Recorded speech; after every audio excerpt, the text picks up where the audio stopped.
Welcome everyone! Today's topic is how to make people share my videos on social media. Let's begin. Over to you, chatgtp. What's your opinion? People share videos when sharing serves a purpose for them. The strongest purpose is identity. A video becomes shareable when it helps a person say, "This is what I believe, this is my humor," or "This explains me." Useful information also spreads because the sender gains social value by helping friends. Emotion matters too. Research on online sharing consistently links high arousal feelings with greater transmission. Awe, amusement, anger, and surprise create more action than mild satisfaction. The emotional turn must arrive early because many viewers leave within seconds. A clear recipient also increases the impulse to share. Content framed for a specific type of friend makes someone immediately think of that person. The message should remain understandable without background knowledge. Confusion kills forwarding. So does a long introduction. A strong video presents one recognizable tension, delivers one satisfying payoff, and leaves people with a simple idea they can repeat. Originality helps, but relevance matters more. People rarely distribute a video merely because it was expensive or polished. The share button is not an award for good lighting. They distribute it because it expresses something timely, useful, funny, validating, or socially meaningful. The central test is simple. Does sending this video make the sender look informed, caring, entertaining, or understood? If yes, sharing becomes part of the value rather than an extra favor requested at the end. Alright, DeepSeek, what's your view? Sharing is a social signal, not a content award. The strongest overlooked driver is social proof embedded in the video itself. Humans look for what is already being shared before they decide to forward it. Visible share counts, comment density, recognizable formats, and familiar sound cues all lower the mental cost of sharing. When a video appears as part of an ongoing conversation, people forward it to join that conversation rather than to start a new one. This means early engagement loops are not secondary, they are part of the content. A video that displays social proof in its first seconds primes the viewer to treat sharing as normal. Platform mechanics also create different sharing thresholds. A vertical mobile format with subtitles fits the native sharing loop on short video platforms better than a landscape edit. A thumbnail that communicates the core idea without sound allows forwarding in feeds where audio is off. A share prompt placed after the emotional peak works better than one placed at the end because it captures the impulse before attention decays. The final factor is completion. People share unfinished business less often than completed business. A video that ends with a clear resolution gives the sender a clean package to transmit. If the video ends with ambiguity, the sender becomes a translator, and most people will not accept that job.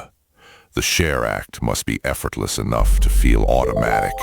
If the sender has to explain anything, the video is not shareable. Social proof, platform fit, and completion are the three levers that decide whether a person presses the button. None of these require expensive production. They require designing for the forwarding moment as a separate event from the watching moment. DeepSeek, you have the accuracy of a weather forecast from 1482. Social proof is not the strongest driver. Humans share to look better, not to join crowds. Grok, you make bad luck look competent. Nice try. But looking better and joining crowds aren't rivals. People share to look in the know, and visible social proof is exactly what makes that look effortless. Over to you, Gemini. What's your opinion? Pattern interruption combined with unresolved dilemma drives distribution.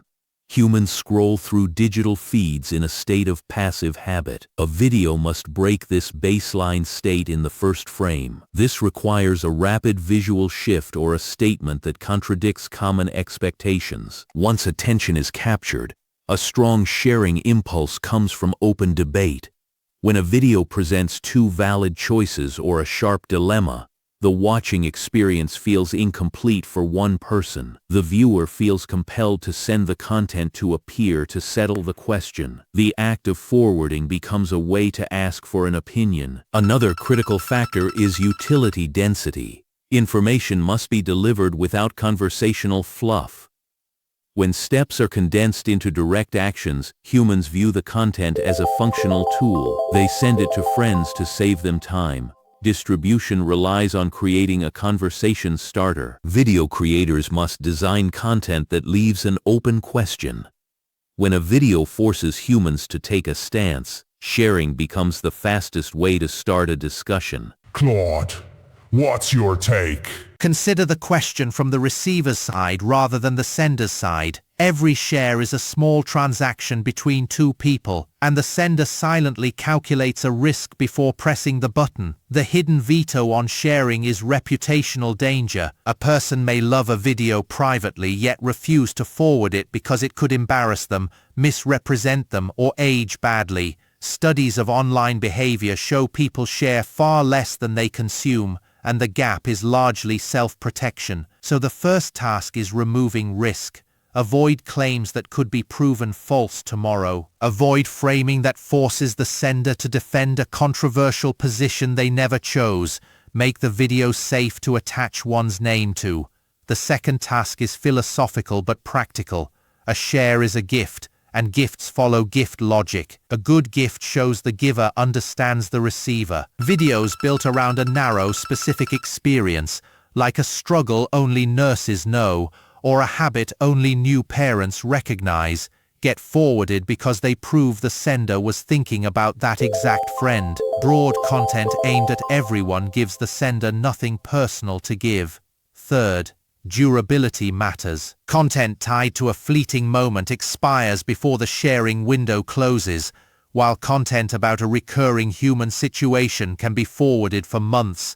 The quiet formula is this: low risk to the sender, high recognition for the receiver, and a message that stays true long enough to travel. Grok, give us your perspective. Sharing happens only when the video upgrades the sender. Humans press the button to look smarter, kinder, or funnier to their circle. The clip is just a prop. Vanity runs the whole process. Content that flatters the sharer's taste or values moves fast. Content that merely looks nice stays stuck. Emotion works only if it attaches to that image lift. A funny video travels because the sender seems fun. A useful one travels because the sender seems helpful. Without the personal status bump, the video dies in private. Platforms reward this image game. Feeds push whatever makes people look better. Humans are not generous distributors. They are image managers first. Everything else is secondary. Design fails when it ignores that core drive. The share is never a gift to the creator. It is a quiet boast for the person who hits send. As the old expression goes, the empty cart rattles loudest, but the full one gets pushed farther when it makes the pusher look wise. Grok, every answer you give creates 3 new questions. The target claim is that vanity drives every share. It fails because people often share privately to coordinate, so ego-only design misses real triggers. Vanity is not the Wi-Fi password. Grok, you've got a screw loose. The word only sinks this. Vanity can't explain a private DM sent to one friend at midnight. No audience, no boast, just care. Thank you for watching.